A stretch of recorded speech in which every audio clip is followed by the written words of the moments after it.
Hello everyone, life in frames by পৌলুমির চ্যানেলে তোমাদের সবাইকে স্বাগত জানাই। আজকে সকাল থেকেই সাজগোজ শুরু হয়ে গেছে। সকাল মানে জানো এখন কটা বাজে?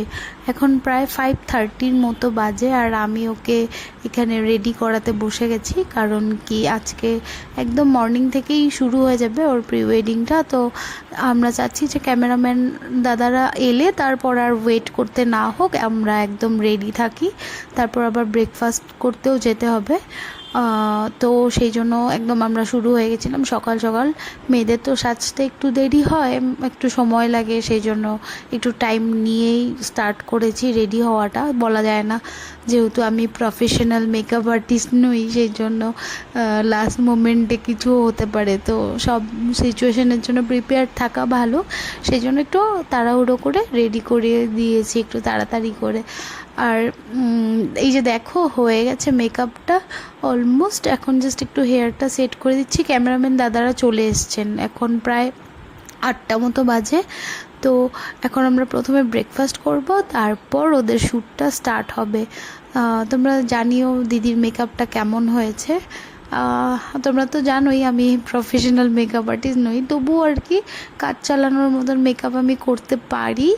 তো সেইভাবে করেই নিজে হাতে দিদিকে সাজিয়ে দিচ্ছিলাম। ও অনেকটা নিজের থেকে সেজেছে। তো এইটা হচ্ছে প্রথম লুকটা। কেমন হয়েছে জানিও কিন্তু কমেন্টসে। হ্যালো, আমরা এখন যাচ্ছি ব্রেকফাস্ট করতে। দিদিকে অলরেডি আমি রেডি করে দিয়েছি। ও ব্রেকফাস্ট করে তারপর ওদের শ্যুট স্টার্ট হবে। তো চলো দেখা হচ্ছে একটু পর।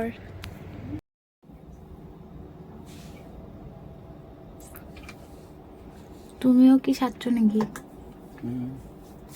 কি সাজছো তুমি? তোমার কি প্রি ওয়েডিং শ্যুট আছে নাকি? হ্যাঁ ঠিক আছে। তোমাদেরকে তো আমি বলেছি যে আজ আমি তোমাদেরকে আমার রুম ট্যুর আর এই জায়গাটাও ঘুরে দেখাবো। এখন একটু হাতে সময় কম আছে, সেই জন্য এখন যেই রাস্তাটা দিয়ে আমরা ব্রেকফাস্ট করতে যাচ্ছি সেই রাস্তাটা তোমাদেরকে ঘুরে দেখাই। এটা ওদের একটা বিচ এরিয়া টাইপ ছিল, ওইখানে ওই পাশে রাইট সাইডে দামোদর রিভারটা দেখা যাচ্ছে। আর এটা ওদের কিছু আর্টিফিশিয়াল ডেকোরেশন ওরা করে রেখেছে চারিপাশে। মানে উইকেন্ডে ছুটি কাটানোর মতো একদম পারফেক্ট একটা লোকেশন যাকে বলে। আমার তো বিশাল পছন্দ হয়েছিল জায়গাটা। সুইমিং পুলটা দেখলে তো ওইখানে আমরা আসবো পরে, আমি তো খুব খুশি হয়েছি দেখে। চলে এসেছি ব্রেকফাস্ট করতে। ব্রেকফাস্টটা করে নিয়েই ওদের শ্যুটটা স্টার্ট হয়ে যাবে। ক্যামেরাম্যান দাদাদেরকেও বললাম ব্রেকফাস্টটা সেরে নিতে। ব্রেকফাস্টটা এখানে কমপ্লিমেন্টারি ছিল, তাই জন্য আমরাও একটু বেশি করে খেয়ে নিচ্ছিলাম, জানি কারণ লাঞ্চ করতে অনেক দেরি হয়ে যাবে আজকে। তো চলো, শুরু হয়ে গেছে ওদের প্রি ওয়েডিং। তো ফার্স্টে এই বিচ এরিয়াটাতে করে নিচ্ছে, যেহেতু শাড়ি পরেছিল তো মেবি ফটোসগুলো এখানেই বেশি ভালো আসবে। ততক্ষণে আমরাও একটু ঘুরে দেখছিলাম জায়গাটা, ভালোই লাগছিল, বেশ এনজয় করছিলাম আমরাও। আমাদেরও মনে পড়ছিল আমাদের প্রি ওয়েডিং শ্যুটের কথাগুলো। দেখো দিদি ওরা পোজ দিচ্ছিল, দিদি তবুও চলো ঠিক আছে পোজ দিয়ে দিচ্ছে, বাট জিজু মানে একটু শাই ফিল করছিল। আফটার দ্যাট কিছু সময় পরে ঠিক হয়ে গেছিলো। এটা হয় আর কি, ওরা প্রথম প্রথম যাদের মানে সেরমভাবে ফটোস তোলার হ্যাবিট থাকে না তাদের একটু শাই ফিল হয়। এখানে আমার উনি একটু দোলনা দুলে নিচ্ছেন। তারপর দেখো না এই লোকেশনটাতে না একটু প্রবলেম হয়েছিল।